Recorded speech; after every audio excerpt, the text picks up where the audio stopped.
ఈ ఎర్రచందనం అమ్మి పుష్ప సినిమాలో అల్లు అర్జున్ అన్న మార్క్ అయిపోవాలా. సార్ మఫ్టీలో వచ్చినాము ఈరోజు ఒక్క ఎర్రచందనం దొంగ నేను పట్టుకునేలా ఆగరా. ఎప్పటి నుంచి చేస్తున్నావురా ఈ పని? మీరు ఇక్కడికి ట్రాన్స్ఫర్ అయినప్పటి నుంచి. అంటే నేనైతే పట్టుకోలేనని. సార్ ఇదేదో పిచ్చుకోయ్ సార్.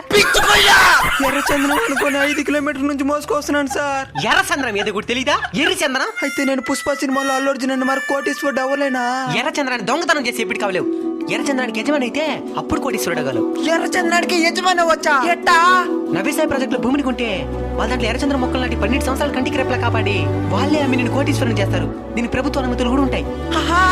ఎంత భూమి? గజం 749 రూపాయలే. అయితే నేను కూడా కొనుక్కుంటాను సార్. ఒకవేళ మన పరిస్థితులు బాగాలేకుండా మధ్యలోనే భూమిని అమ్ముకోవాలంటే వాళ్ళే దగ్గరుండి అప్పటి రేటుకి అమ్మి పెడతారు. అయితే భూమి బుక్ చేసుకోవాలా? స్క్రీన్ మీద కనబడుతున్న నంబర్లకు ఫోన్ చేసి బుక్ చేసుకోండి. మీకు ఇంకా ఏమైనా సందేహాలు ఉంటే వాళ్ళని పూర్తిగా తెలుసుకోండి.